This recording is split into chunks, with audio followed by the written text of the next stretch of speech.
ఈ చికెన్ ఒక్కసారి తిన్నారంటే మీరు మళ్ళీ మళ్ళీ అడుగుతారు. అంత అద్భుతంగా వచ్చింది. కావాలంటే మీరు ఈ చికెన్ చేసుకొని తిని చూడండి, మీరు ఆశ్చర్యపోతారు. అంత బాగా వచ్చింది. మా ఆవిడ తిని చూపిస్తారు చూడండి, చాలా టేస్టీగా ఉందంట. అలాగే మా ఆవిడ వాళ్ళ చెల్లెలు ఈరోజు మనం చికెన్ కర్రీ చేద్దాము. చాలా సూపర్గా వచ్చింది. చూడండి, మనం శుభ్రంగా చికెన్ని 1 కేజీ చికెన్, టమాటోస్, ఉల్లిపాయలు కట్ చేసి పెట్టుకున్నాము. చికెన్ని నీట్గా కడుక్కొని పెట్టుకున్నాము.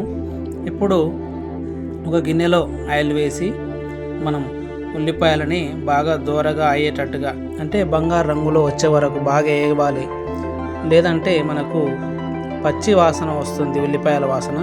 కాబట్టి బాగా వేగిన తర్వాత మనం అల్లం ఎల్లిగడ్డ దంచుకున్నటువంటి, అంటే ఇంట్లోనే దంచుకున్నాము మేము, అది వేసాము. కొద్దిగా బాగా మళ్ళీ అది కూడా బంగారు రంగులోకి కలర్ వచ్చేంత వరకు వేగనివ్వాలి, పచ్చివాసన పోయేంత వరకు. తర్వాత కరివేపాకు, అంటే నేను అన్నీ స్కిప్ చేస్తూ నేను వీడియోని ముందుకు తీసుకెళ్ళాను.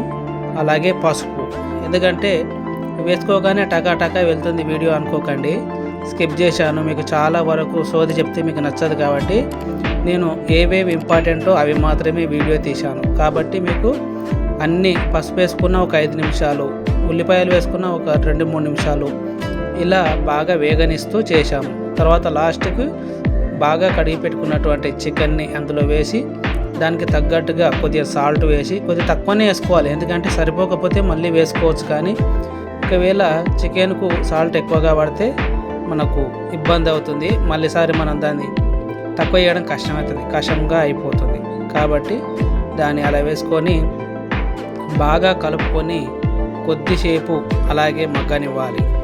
తర్వాత ఒకసారి తీసి చెక్ చేసుకొని బాగా వాటర్ ఊరుతుంది అందులో, చెక్ చేసుకొని మళ్ళీ ఒకసారి కలపాలి. కలిపి మళ్ళీ ఒక 5 నుంచి 10 నిమిషాలు వేగనివ్వాలి. ఉడికిన తర్వాత మళ్ళీ ఒకసారి కలుపుకొని ఒకసారి టమాటాలు వేసుకోవాలి.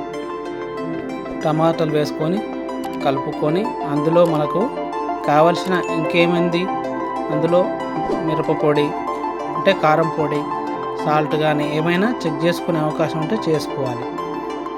ఇప్పుడు ఇంకా బాగా వేగింది టమాటాలు వేసుకున్న తర్వాత.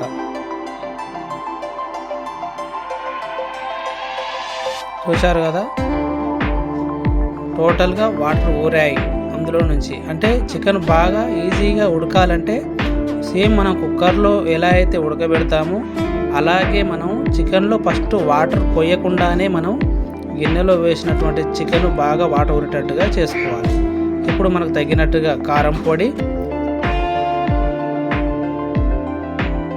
ధనియాల పౌడర్, అంటే మనం ఇంట్లోనే దంచి పెట్టుకున్నటువంటిది.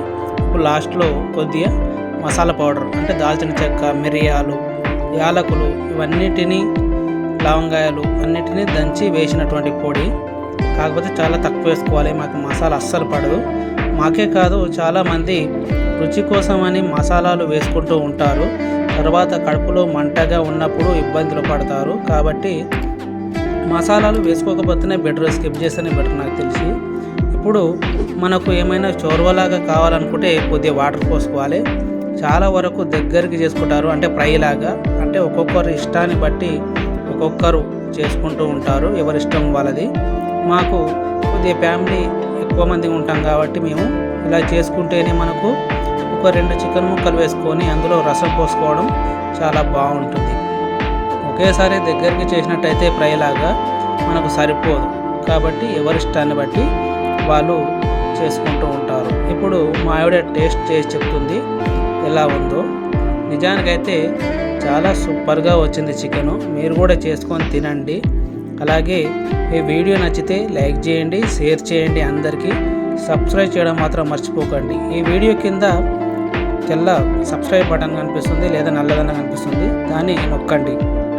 అలాగే వీడియో పక్కల మనకు రైట్ సైడ్లో లైక్ గుర్తు ఉంటుంది, లైక్ గుర్తు కూడా నొక్కండి. ఎందుకంటే మీరు లైక్ గుర్తు నొక్కితేనే మా వీడియో కూడా కొంతమందికి వెళ్తుంది. కాబట్టి వీడియో చూసి వదిలేయకుండా లైక్ చేసి సబ్స్క్రైబ్ చేసి మీ ఫ్రెండ్స్ అందరికీ షేర్ చేయండి. బాయ్.